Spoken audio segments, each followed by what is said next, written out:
Hürmetli radyo anlıqçı dostlar, yaxşımısınız? Anlavatqanlar Merkezi Xalq Radio Stansiyasının Şəxslər albomu proqramısı. Mən proqram riyasətçisi Arman Nurcan. Edison Amerikalik məşhur alim və kəşfiyyatçı. O, kiçikidən tartıbla fənni söyüb, özlükidən tarışıb ögünüb, özünün hayatını ilim-fən işlərə təqdim qilishga iradə bağlagan. Biz bugün davamlıq Edisonның hayati fəaliyyəti və sərgüzəştisini tonuşturuş arqalıq. Muntazam ma'rif tərbiyəsi almağan Edisonның fən kəşfiyyat işlərdə qandaq berilib tədqiq qılğanlığı və qaysarlik bilan əmgək qılğanlığını tonuşturmuz. Onun insaniyyət cəmiyyəti üçün bəxt yaratışda güclük arzusunun ilhamıda qat'i iradə bağlab, min qitimlab məğlubiyyət aldıda, qorxmay, çekinmay, san-sanaqsız qiyinchiliklarni yengib, elektr chirog, patifon, kino va akkumulyator qatorliq 2000 xilcha ilmiy kashfiyotini qandoq qilib vujudga keltirib, kishilarning hurmati va muhabbatiga sazovor bo'lganligini tasvirlab beramiz. Anglashni qo'ldan bermaysizlar.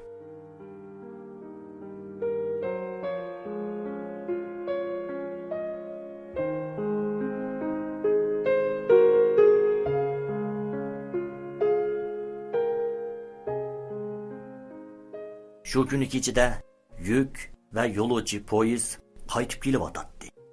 Edison yo'lovchilar vagonlarida 2 navbat o'qat qildi. Lekin keyingi son gezitni texi tuzmaganligini o'yladi-da, o'qitini davomlashtirishga royi bormay, odamlar orasidan qistilib chiqib, yuktoq vagoniga kirdi. Cho'ng sivatni qo'yib, yuz ko'zidagi tarlarni aytdi-da, qog'oz qalam elib butun diqqati bilan yozishga boshladi.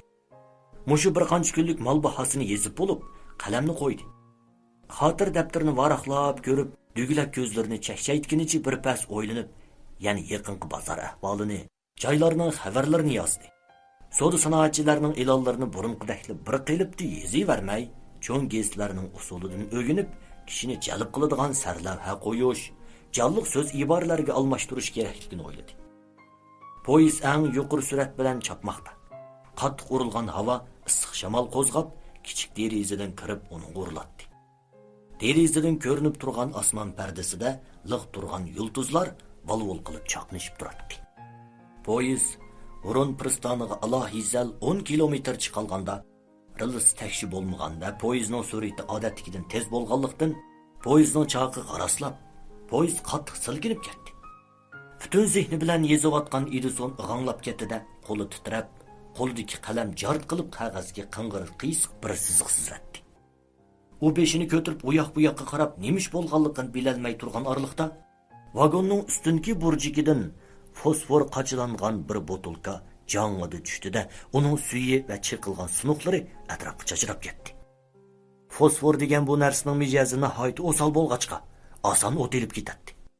Botulkaga so'laqliq, suvga chiloqliq turg'achqa, go'yo temir qafasga solab qo'yilgan nihoyajlikdan tishlarini hingaytib jim yotgan oshbörga o'xshaydi.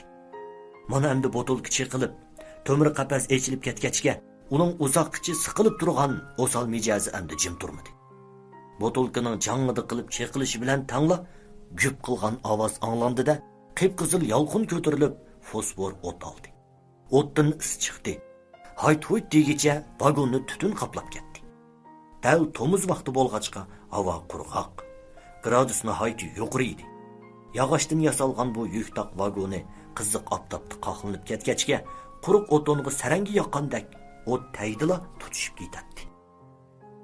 Polg'i tutashgan o't qip-qizil so'naylanib, u yoqni yalmayotganligini ko'rgan Edison yomon bo'ldi, chatoq bo'ldi dedi-da, darhol chopinni selib etib, lovuldab yenayotgan o'tga parvo qilmay o'zini otdi. Qo'lidagi ko'ynikini o't o'chirish quroli qilib, barliq kuch bilan o'tga urishga boshladi. Bu jiddiy ahvol ish boshqaruvchi Stevensonni cho'chitdi. Shu chaqda u atrofni kuzatish uchun amdili chiqib vagonlarni asta aralab yuradi. Birdilla yuktoq vagonida lavuldab o't kuyayotganligini va odam ko'langisini ko'rib qoldi-da, beixtiyor cho'chib ketdi. Ikki chamdaydigan yerni bir chamdab yugurib keldi-da, Edisonning is va yolqin ichida xuddi beshi uzilib ketgan chivindak pirqirab yurib, demi kesilib, qora targa cho'mib ketganligini ko'rdi.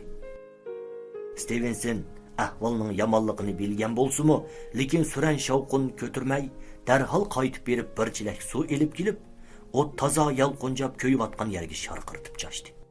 Shiddat bilan ko'yib o't besiqdi. Ondan ikkisi putlar bilan dassidi, chapallar bilan urdi. Bir hazo hapilishib yurib, o'tni butunlay o'chirib elishdi. Hasrab ketgan Stevenson yog'liqini chiqarib, tarlarini aytdi. Bu qalaymuqanchilikni ko'rib, uning yuragi etishmay qolmadi. Edisonni bir necha eg'iz tillamoqchi bo'ldi, lekin har holda kichik boladi. Uning vagonda xatarlik narsa qo'yishiga ruxsat qil deb kim meni zo'rlagandi? Bo'ldilar deb o'ylab, yana ochig'ini besib oldi. Yenidan bir tal tamaki chiqarib, sarangi yiqib tutashtirib, u yan bu yonga mengib yurib bir necha sho'rdi. Ondan Edisonga hurpiyib, "Bo'ldamdi. Bu bir nimalarni o'yinga elib ketgan. Agar rostdan o't ketilgan bo'lsa, qanday javob berman?" deb varqardi. Edison lamjim demay, uninga talmurib qarab turdi. Ish mushu yerga yetganda yana nimami deyalaydi? Bir nimalarini elib ket demagandimi, bu yuk taq vagonida yana turaverishga bo'lmaydi-da. Bu haqiqatan xatarli ish. Boya o't o'chirish bilan bo'lib ketib, ko'proq o'ylashga cho'lisi tegmagan Edison endi o'ylab ko'rib, o'zini qo'rqib qoldi. Degandek, olimodis birar falokatchilik yuz berib qolsa, Stevenson tag'a yerga qarab qilish bilan qolmay, balki poyezd ko'yib ketib, o'lim hodisi yuz berib qolsa nima qilguliq? Biroq shu narsa muayyanki, ko'chishni ko'chmay bo'lmaydi. Shunday ahvoldimi gez chiqarish, tajriba ishlashni zoda tashlab qo'yg'ili bo'lmaydi. Har qanday ahvoldimi amal qilib davomlashtirish kerak.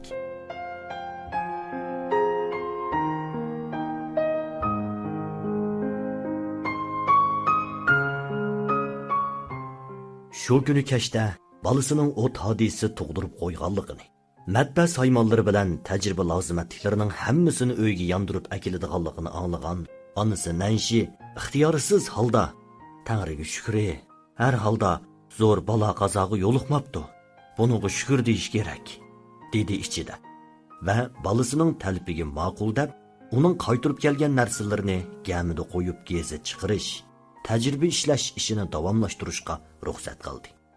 Ammo Shanmur qo'shilmadi. Bu xatarlik narsalarni yuk taq vagonida qo'yib vaqa tug'dirgan ekan, uyda qo'yishmi o'xshashli xatarlik bo'ladi. Uning ustiga gami degan uyning uli. Biror vaqa tug'ilsa, butun uy, yoshqirning hammasi tugishidi. Shunga u yerga akirgili bo'lmaydi deb qaradi. Gamida qo'ymay nadi qo'yatdi? Talada, obdobda, yomg'irda qo'ysa bo'ladimi-ya? dedi Nanshi o'g'liga bo'lishib. Bu gap bilan Shanmur turib qoldi. Saqilini silig'inicha birdam o'ylanib, gurgur hurkirab so'zladi. Balixonada qo'ysin. Biror vaqa tug'ilib qolsa, noit kelsa balixonaning o'g'ziz ko'tarilib ketadi. Ikkimizning jini yana omon qoladi. Shunda qilib, ularning balixonasi Edisonning tajribaxonasi, avangard haftalik geziti tahrir bo'limi va bosmaxonasi bo'lib qoldi. Gapning uzundan qisqasi yaxshi. Haytut degicha tomuz asta o'tib ketib, havo salqinlab qoldi. Demak, bosh ko'z kirib qolay deb qoldi. Shuninggacha Edison har kuni saharda chiqib ketib, poyezdda ovqat qildi. Kutubxonaga berib kitob o'qidi. Kechda uyga qaytganda, balixonada gezit tuzdi, tajriba o'tkazdi, kuni nihoyatda obdan, ma'nilik o'tdi. Quyosh jilvilinib, yiqimliq salqin shamol chiqarib turgan bir atiganligi Kelminist Tig'istansining supsi g'uj-g'uj edi. Yo'lovchilar 4-5 to'plashib parang selishqach, poyezd yukining tushirilib bo'lishini kutib turishadi. Edisonmi bu fursatni qo'ldan bermay, xalqlarning orasida u yoqdan bu yoqqa o'tib yurib, inchki ovozi bilan to'lab, o'zining avangard haftalik gezdini sotmoqda edi. Yaqing'in yerda yuk va yo'lovchilar poyezdining yuki tushirilib Bu poyezd xuddi intayin kuchab mengayotgandek, quyuq is chiqarib tinatdi. Ushdan chiqqan qattiq ovoz bilan tang yuk besilgan bir vagon chetiqidan ajrab ketdi-da, temir yo'lda guldirlab uchqandek yurib ketdi. Hikoya mana mushundaq tasodibiylikdan chiqdi. Dal shu chaqda 4-5 yoshlik bir o'g'il bola temir yo'l ustida ushshaq toshlardan uy yasab o'ynayotdi. Bu kichik beshini ko'tirmay, budruq qo'llarini ishqa selib, rasa havas bilan uy yasamoqda edi. Orqasidan yuk vagonining o'ziga qarab kelayotganligini zodi uqmaydi. altunda quyoshning bulutlar orasidan vagon supsiga tal tushib turgan nuri shundoq chaqnaydiki, odamlarning ko'zlari imir-chimir qilib ketadi. Yo'lovchilarning ba'zilari tamaki chekish paranglashmoqda. Ba'zilari ko'zlarini qisishib gezit ko'rmoqda edi. Shunga ular supining tövinidan nemish bo'layotganligiga diqqatmi qilishmaydi. Edisonning quliqi ancha yaxshi bo'lmagan bilan ko'zi itik edi. U bir dasta gezitni qo'ltig'iga qisgan. Qo'lida bir necha son gezitni ko'targan holda gezit setib yuradi. Heliqi vagonga ko'zi tushib qoldi-da, hech nimaga qaramay heliqi bolaga qarab chopdi. Bola bilan poyezdning orliqi yaqin qolgan edi. Edison cho'chib titrab ketdi. Yuragi jiq qilib qoldi-da, tetiklashdi.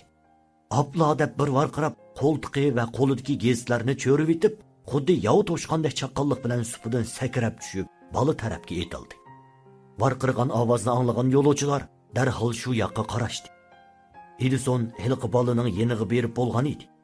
Heliqi vagon bu ikki kichik bolaning kaynida shundoq bir zo'r xavfga aylandi-ki, go'yo butun badanini qora tuk qoplagan, qop-qora og'zini echib ularga etilib, hozirli ularni yalmab ketadigan yo'g'on deviga o'xshaydi.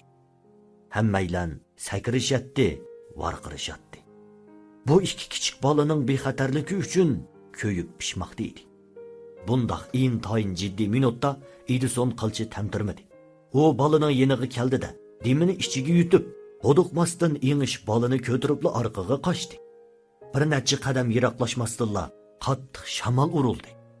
U orqasiga qarab edi, heliqi vagon uning yenidan qat bo'ronda o'tib ketdi. Vokzal supisidagi kishilar Edisonning kichkina bir bola turib, shunchalik boturlik va fidokorlik qilganligini ko'rib, uningga hurmat nazar bilan qarashdi va uning ta'rifini qilishdi. Bir bovay barmog'ini chiqarib, "Barakalloh, yaraydi. Bir odamning hayotini qutqizish haddi hisobsiz tuhfa. Bu bola cho'qim iqbolliq bir bola bo'ladi", dedi. "Qara, bu gezitni ash bola tuzgan", dedi qo'lida bir son avangard tabdilik geziti bor kishi. Nihoyat aplik, kam so'z bola edi. Uning bunchalik jigri borligi xiyolimga kirib chiqmabdi ekan. "Men mushundaq odamni yaxshi ko'raman", dedi harbiy ofitser qiyofatidagi bir kishi. "Undaq odam odatda jimig'ur keladi, lekin jiddiy paytda o'zini ko'rsatadi." Shundaq parang bo'lib atqanda odamlar orasidan bir kishi chiqib keldi.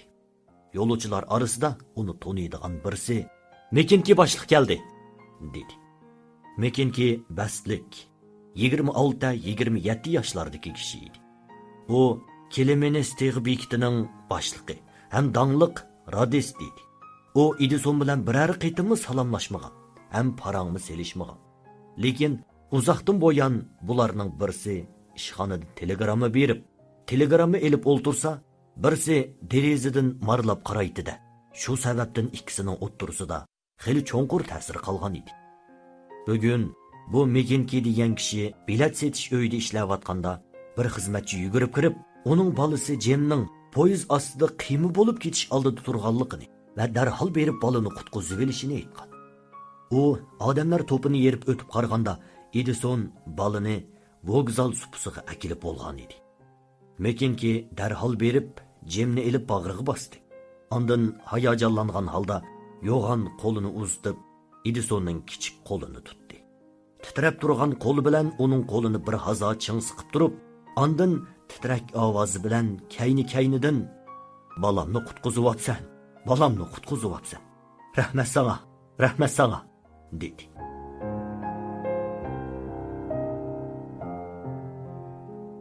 Balani qutqizib elib qilgan yaxshiligini yondirish uchun Mekinki ömürde ögengenlerini ayımay telegramı berish texnikasini Edisonga xolisona o'rgatadiganligini aytdi.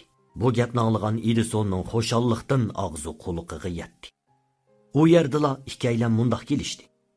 Kunduzi Edison o'z o'qitini qildi. Kechda poyezd Kelemenes-teg bekitidan o'tganda Edison Mekinkining ishxonasiga kirib o'rganadi. Kechlik tomoqni uning uyida yeydi, ham shu yerda qo'nadi. O'g'nish vaqti hozircha 3 oy bo'ldi. Kengash bitgandan keyin Mekinki kulib turib dedi: "Bo'ladi. Amsa gap bor. Sen berib tayyorlik qilgin. Seni kutib turaman." Osmonda qasraqsimon qizg'ush bulutlar laylab yuradi. Vokzal supsida qo'ng'iroq jarangladi. Yeşil bayroq lapildidi. Güdük barqirabla poyezd yurib ketdi. Edison vagonning eshigidagi bosqichga sakrab chiqib, vagonga kirdi. Ondan sirtqa burilib, Mekenkiga qo'lini pulanglatib xo'shlashdi. Mekenkining bayiqi berib tayyorlik qilgan, seni kutib turaman degan gapi heligicha uning dilida takrorlanib turadi. Bu gap Edisonning tinimsiz hayotida endi yangi to'lqin ko'tarilganligidan bishorat beradi. 1864-yil may oyining bir kuni Huron gazetida mundaq bir xabar berildi. Huron xavri. Vakker telegraf idorasining radisti Edison apandi bu yerdan ketib Stratfordda yangi xizmatga o'rinlashdi. Uning bu yerdagi xizmatini o'tgan hafta kelgan Venter apandi o'taydi. Aslida Edison Jemni qutqizgandan keyin radist bo'lishga bel bog'ladi. U o'z o'qitini muvofiq darajada yarim hassa qisqartdi. Uzoq o'tmay o'zi chiqarayotgan gazetni to'xtatdi-da, butun diqqatini markazlashtirib, Mekenkidan telegramma berish texnikasini o'rganishga kirishdi. Bir tarafdan o'zining asosi yaxshi, berilib o'rgandi. Yana bir tarafdan Mekenki jon dili bilan o'rgatdi. Shunga nihoyatda tez olg'a bosdi. Bir necha oy o'tmayla Mekenki mundaq deb rasmiy jakarladi. Qutlug' bo'lsin Edison. Sen o'rganishni bitirding. Odatda usta shogirdiga bir hunarni o'rgatmaydi degan gap bor. Ammo men sen ustoz bo'lib, hatto yerim hunarimni moyimidim. Qo'sqimdikining hammasini sana berib etdim. Edison o'zining muvaffaqiyatiga ishonishga jur'at qila olmay, ko'zlarini qisib turib, "Rost o'rganib bo'ldimmi? Mustaqil ishlay olamdiman?" deb so'radi. Mekenki kulib ketdi va uning murusini qiqib, "Parlaring yetishdi, qanotlaring qatdi. Endi mahuzur uchiver, dodil ishlaver" deb ilhom berdi. Usti bilan shogird yana o'zlarining qimmatli gap so'zlarini qilishdi. Ondan Edison nihoyat ko'p hashqonli rahmat aytib, ustisi bilan xo'shlashib qaytdi. U Huron pristoniga beribla viviski esib, o'zining radistlik kasbini boshladi. Ondan do'stlarining soya qilishi orqasida rasmiy xizmatga kirib, shu yerdagi Vakker telegraf idorasida radist bo'ldi. Bu Vakker telegraf idorasi haqiqatan to'limi kichik o'rin edi. Uni shaxsiy savdogar boshqaradi. Idora bo'yicha mushu birli radist bor edi. Bu idoraning xo'jayini bo'lgan Vakker janobning haqiqiy daromadi asosan javohir va kitob furushlikdan keladi. Bu telegraf do'konini ochib qo'yishdan maqsadi fursatparastlik qilish, modini qo'ldan bermaslik, zakoska qilish uchun qarmoqqa biror tal beliq elib olishdan boshqa narsa emas edi. Uning o'z qo'rsqida so'qqan cho'ti bor edi. Xalqlar kan ochsa, zavod qursa, bola ishchi yollashni yaxshi ko'rdi. Chunki uni ishlatish oson, ish haqi arzon. Menmi bu kichik tijoratdimi shundoq qilishim kerak deydi u ichida. Shunga Edisonni boshqalar soya qilganda bu ish qeri janobga yiqib qoldi-da, darhol uni qabul qildi. Edisonning o'z o'ylari bor edi. Uning nazarida pulni qancha berishi hech gap emas. Har oyda $20 bo'lsa bo'lmadi. Faqat rasmiy telegraf idorasiga kirib olsa, bu o'zi yasab olgan apparatdan yaxshi edi-da. Uning ustiga xo'jayinning bu do'konida yana bir muncha ilmiy jurnallar, texnikalik kitoblar bo'lib, bularni haqsiz o'qib olishga bo'ladi. Ham ishlash, ham o'rganishga aplik bo'lgan bundoq yaxshi ishni nadan izlab yursin deysiz. Lekin Shanmurning ko'ngliga yoqmadi. U bala bara cho'ng bo'lyotdi. Hunarnimi yomon emas o'rganib oldi. Biroq bu ishning kirmi ilgirgidek gezchilik qilib yurganda topgan pulga yetmaydi. Bu ish aplashmidi deb qaraydi. Shunga hamisha bolasidan og'rinib mundaq deydi. Balam, suv pastga oqidi. Odam yuqoriga intiladi.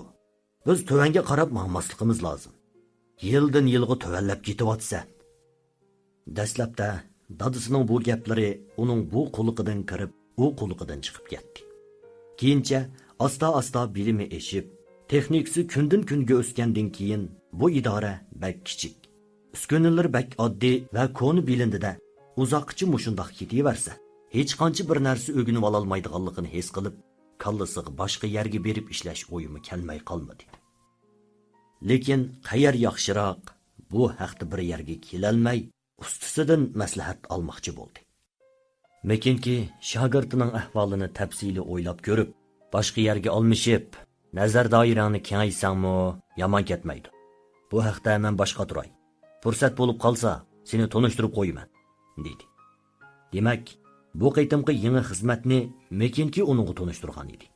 Xizmat o'rni Stratford temir yo'l sho'basi. Konkret vazifasi kechilik telegramini qabul qilish bo'lib, kech soat 7 dan atsi atigan soat 7 gacha ishlash. Oylik ish haqi $25 edi. Mana hozir Edison Mekinkining astoydil tarbiyalashi va xili uzoq vaqt amaliyotda cheniqish orqasida telegramma mashg'ulotini, odatdagi kashillarni remont qilishni asosiy jihatdan to'liq egallab olgan edi. Shunga yangi xizmat o'rnida o'z ishini o'ngishli elib ketadi. Lekin o'rganishdan harmaydigan Edison buninglik bilan qanoatlanib qolmadi. Kasbiy saviyasining uzluksiz o'sishiga ergishib, o'zining bu jihatda biladiganlarning haqiqatan nihoyat oz ekanligini his qildi. Shunga u doim o'ziga telegramma apparatining ovozi zodi qandoq ishlaydi, bir taraf berdi, bir taraf oladi. Ikki o'rin bir-biridan shuncha yiroq tursa, bu munosabatni qandoq narsa bog'lab turdi degan savollarni so'raydi. Dastlabki chaqlarda mashg'ulot elib berish, remont qilishni o'rganib, ilmiy qoidasi bilan kor bo'lmagan edi. Hamda mana tubki qoidani bilmasa, kishi xijil bo'lmadi. U cho'nqur izlanib, bu xizmatni tub asosidan tushunmoqchi va o'zlashtirmoqchi bo'ldi-da, kamtarlik bilan o'rganish pozitsiyasini qo'llanib, peshqadamlardan so'radi. Telegrammaning ilmiy qoidasini so'raganda, bu peshqadamlar duduqlab qolishdi. Ular uzun yillar davomida har kuni telegramma apparati bilan hapilishib kelgan bo'lsa-mu, lekin uning ilmiy qoidalari haqida o'ylanibmi ko'rishmagan edi. Ular uni o'z tirikchiligining asosi qilib ishlashni bilgan. Bu apparatning ashundoq ishlaydiganligini bilib, nima uchun shundoq ishlaydiganligini bilmagan. Hamda Edison uning qoidasini so'raganda, ularning hammasi gadini tatilishib javob bera olmadi. Mijozi ittik peshqadamligini pesh qiladigan birsi hatto zangli qilish talaffuzi bilan tanbeh berib mundoq dedi. Qara sening savollaringning qiziqligini. Telegramma degan telegrammada. Biz qilayotgan ishning o'zi shu. Telegramma kelsa qabul qilasan, berishga tegishli bo'lsa bersan. Qoida foydani surishtirib nima qilatding? Yashinib qolgan bir radist bo'lib, uning o'z kasbi haqida bir oz alohida ta'siroti bor edi. U Edisonga tushuntirib, telegramma degan bu narsa xuddi beshi Angliyaning Londonda, quyruqi Amerikaning Nyu-Yorkda turgan uzundan uzunga so'zilgan itga o'xshaydi. Sen Nyu-Yorkda uning quyruqini tarsang, beshi Londonda qavaydi. Bu tamsil qamlashqanda qilgan bilan nihoyat mujmal bo'lib, amaliy masalani hal qila olmaydi. Boshqalardan so'rab tushunalmagan Edison yana kitobdan javob tepishga tutindi. O'tganda Mekinki hamisha yo'l ko'rsatish ustidan tirishib o'rganish o'zidan deydi. U chaqlarda bu gapni cho'nqur ma'no borligini his qilgan edi. Hamda uni aslab ko'rib, haqiqatan o'rinliq ekanligini tushundi. U telegrammaga doir foydalanish kitoblaridan bir oz setib oldi-da, o'zi yasab olgan telegramma apparati ustida sinoq va tadqiqot elib bordi. Vaqt desa yetarlik. Kechilik ismenida ishlaydi. Kunduzi butun kun uning ixtiyorida edi. Temir yo'l doiralarining belgilamasi bo'yicha kechilik ismenida ishlagan radist mayli ish bo'lsin, bo'lmasin, kech soat 9 dan keyin poyezd ishlari mudiriga har bir soatda bir qitim belgi xabar berib, o'zining g'ururlik qilmay, uxlab qolmay, vazifasini o'rinlayotganligini ma'lum qilib turishi shart edi. Edison kunduzi telegramma qoidalarini tadqiq qiladi. Dam olmaydi. Kechilik isminida tabiiy holda kirpiklari bir-biri bilan uchrashatdi-da, bir necha qitim qisqa vaqt mugidib oladi.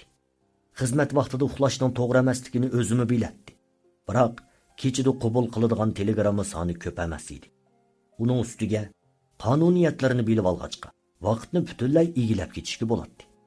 Shundoq ekan, normal xizmatga daxl yetkazmaslik sharti ostida bo'sh vaqtdan foydalanib, muvofiq dam olsa-mu hech gap bo'lmaydi.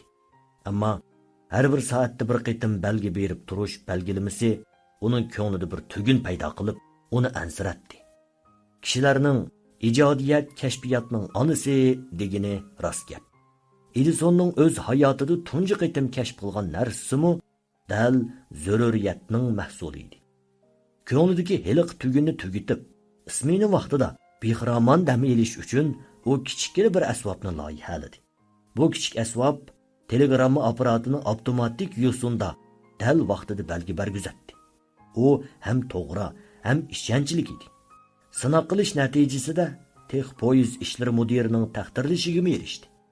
U Stratford sho'ba idorasining kechilik ismini radisti Tirishjon, xizmatga sodiq, bergan belgi xavri 1 minutmi ilgirkin emas, yuqori darajada to'g'riliqqa ega edi. Bu gaplarni anglagan Edison nihoyatda xushal bo'ldi. Bu ish xilaplashdi. Bosh idoraning xo'jayinimi qaymoqdi, deb o'yladi u. Bundan keyin kunduzi telegram apparatining qoidalarini tadqiq qilib, kechida ancha-muncha uxlab olsam-mu, xotirjam bo'ladigan bo'ldi. Kishi bilmusun desang, o'zing shu ishni qilma degan gap bor. Edisonning xotirjamligi uzoq davom qilmadi. Uning ismini vaqtida uxlaydigan sirni oxiri yana uni taqdirlagan mudir echib tashladi.